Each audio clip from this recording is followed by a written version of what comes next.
Saviez-vous que la reine de Saba était la reine de la tribu Bena-Congo, l'actuel Congo? En l'an 4200 avant l'ère des poissons, les tribus de Bena-Congo ont quitté l'Éthiopie et descendirent vers le Nil. Les Noirs de grande taille se sont rassemblés et décidèrent de fonder un pays qu'ils appelèrent Équipata, l'actuelle Égypte. En l'an 4000, l'Égypte fut le premier pays développé du monde, dans tous les domaines, religieux, politiques et technologiques. Toutes les nations du monde venaient en Égypte pour apprendre la sagesse et chercher les nourritures. Face aux étrangers de toute race, des désordres commencèrent à s'introduire dans tout le pays. En l'an 1300, le pharaon Khénatu, Akhenaton, se leva et commença à lutter contre les désordres. Après la mort de Khénatu, les désordres reprirent en Égypte. La tribu de Bena-Congo était maltraitée et ils ont préféré quitter l'Égypte et ils se sont réfugiés en Éthiopie.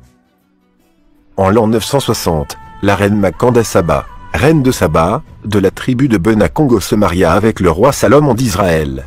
Ce mariage favorisa les migrations de beaucoup de Bena-Congo et de s'installer librement en Israël. En l'an 220, l'ange de l'Éternel apparut au prophète Mbambazulu et lui confia la mission d'être le dirigeant de Bena-Congo. Sous la conduite du prophète Mbambazulu, les Bena-Congo ont quitté l'Éthiopie pour une terre qu'ils nommèrent Dizimba, qui signifie sanctuaire, qui est l'actuel Zimbabwe. Après la mort du prophète Mbambazulu, l'ange de l'Éternel consacra le prophète Isanusi qui devint le dirigeant des Bena-Congo. Après le Zimbabwe, sous la conduite de la prophétesse Mbangala, la femme et 9 mamelles, les Bena-Congo entrèrent dans le désert du Kalahari. C'est là où ils commencèrent à se marier avec les Pygmées. L'union des Bena-Congo avec les Pygmées produisit le Herero, le Baelel, du Namibie qui jusqu'à nos jours, parle des langues semblables à celles des Pygmées, langue Klik. En l'an 320, sous la conduite du prophète Nsazukulu Nkanda, les Bena-Congo avaient réussi à prendre les terres de Kuandu, Kubangu Okavambu, Kunen, c'est la terre du Congo d'Iempangala. En 424, sous la conduite du prophète Kodi Puanga, les Bena-Congo ont réussi à prendre les terres du Kuangu, Luangu, Kwilu, Lulua et construire le Congo d'Yakwimba. Après le Congo d'Yakwimba, les Bena-Congo sont allés pour arracher la terre de Katanga. Arrivés au Katanga, les Bena-Congo se sont mariés avec les Katangais. De cette union naquirent les tribus des Balunda et du Congo du Katanga. En 529, sous la conduite du prophète Tutidiatia, les Bena-Congo occupèrent la terre de Nzazavimba, les plateaux de Bateke, et ils construisirent le Congo d'Yaluangu. En 690 de l'ère des poissons, sous la conduite du prophète Nimia Lukoni, les Bena-Congo occupèrent les terres de Kuanza et construisirent la ville de Mbanza-Congo dans le Congo d'Iantotila. En l'an 691, c'était la fin des travaux de construction de Mbanza-Congo. En 1457, se leva le prophète Bula Muanda qui prophétisa l'arrivée des Occidentaux sur la terre Congo et leurs intentions. En 1471 sous le régime de Nzingen Kuvu sont arrivés au Congo d'Yaluangu, Gabon. En 1482, le Portugais Diogo Cao est arrivé à l'embouchure du fleuve Congo, Nzadi à Muanza. À la place de Nzadi, Diego Cao prononça le mot Zaïre au lieu de Nzadi. En 1485, Diogo Cao était venu pour la deuxième fois au Congo. Il resta dans le bateau à Soyo, et envoyait 3 pères catholiques pour aller espionner Mbanza-Congo. Les noms de ces pères étaient Antonio da Porto, Jean d'Acosta et Sepulvra. Après le départ de ces 3 espions, Diego Cao arrêta plusieurs Bakongo qu'il transporta au Portugal. En 1486, Diego Cao est venu encore au Congo accompagné de quelques vieillards qu'ils avaient capturés lors de son premier voyage. Le 3 mai 1491, le roi Nzingen Kuvu fut converti au christianisme et fut baptisé.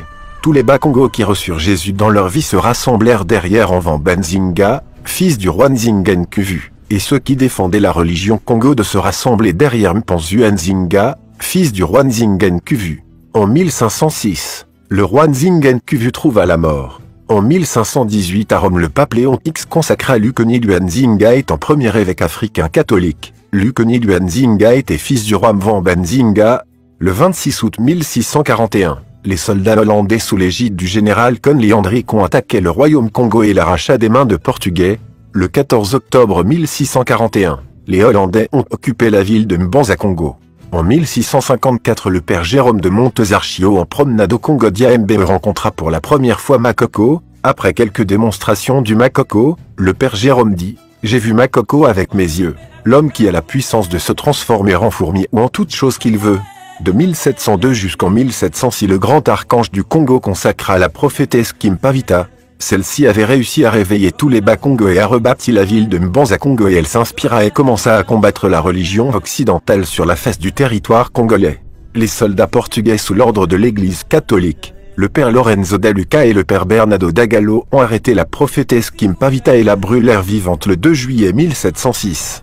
Après être brûlée vive, la cendre de Kimpavita a formé une neige et disparu dans le ciel. Après quelques minutes, les soldats qui avaient brûlé Kimpavita ont vite remarqué que Kimpavita est de nouveau apparu mais cette fois-ci dans la lune. Donc la femme que vous voyez dans la lune est bien la servante Kimpavita qui porte son enfant Kimbangu au dos. C'est dans cette manière que Dieu a voulu la récompenser. En 1758, beaucoup de Bakongo esclaves en Haïti commencèrent la guerre pour l'indépendance sous la conduite de Makandala, nom transformé par les Occidentaux en Macndal. En 1877, Henri Morton était venu au Congo à la recherche des terres à arracher. En 1880, Savoignan de Brazza était venu au Congo d'Iambe et proclama Makoko roi. En 1881, le missionnaire Henry Stanley envoya des espions pour venir détruire la ville de Mbanza-Kongo. En 1885, les Occidentaux s'étaient réunis à la conférence de Berlin pour partager l'Afrique comme un gâteau d'anniversaire. Ils partagèrent le royaume Congo en 4 parties, le Congo-Zaïre, le Congo-Brazza, le Congo-Angola et le Congo-Gabon. En 1921, le grand archange Congo consacra le prophète Kimbangu pour devenir dirigeant et réveiller tous les Bakongo. Avec le message du prophète Simon Kimbangu, beaucoup de Bakongo s'opposèrent à la religion occidentale. De 1926 jusqu'en 1942 s'éleva au Congo Siemfua, Brazza, le prophète André Matsua qui lutta contre la religion occidentale.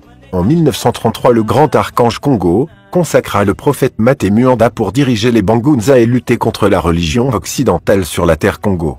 En 1939, le prophète Simon Mpadi se leva et forma l'église des Noirs en Afrique par le prophète Simon Kimbangu. En 1954 Kasavubu était élu président de la Bako. En 1956 Dianjanda Kuntima créa l'église kimbanguiste. En même temps en Angola, les Bakongos étaient réunis et fondèrent le mouvement politique MPLR, mouvement populaire pour l'indépendance de l'Angola, à la tête duquel se trouva le docteur Agostinho Neto.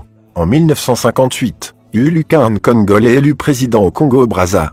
Le 4 janvier 1959, la Bako demande l'indépendance du Congo. Le 30 juin 1960, le Congo-Kinshasa accède à l'indépendance sous la présidence de Kasavubu. Le 15 août 1960, le Congo-Brazza accède à l'indépendance. Le 17 août 1960, le Congo-Gabon accède à l'indépendance. Le 11 novembre 1975, le Congo-Angola accède à l'indépendance. Le 24 novembre 1965, sous le commandement du général Mobutu, les soldats congolais chassèrent Kasavubu et passa le pouvoir à Mobutu. En 1969, l'archange Congo consacra Nemuanda Nsemi pour diriger les Bakongo avec comme mission réveiller tous les Bakongo et les amener à la religion Congo. Reconstruire le Congo et rassembler tous les Bakongo en un seul peuple, amener tous les Bakongo à recourir à leur culture, écrire le Makaba, le livre sacré de la religion Congo et préparer les Bakongo afin de s'apprêter pour affronter tous les événements qui iraient à se produire durant la période de Verseau. Pour cette raison que Nemuanda Nsemi créa l'église Bain du Dia Congo. Pour sauver un peuple donné, Dieu se sert toujours d'un fils de ce peuple, d'un grand initié qui connaît bien la mentalité de son peuple.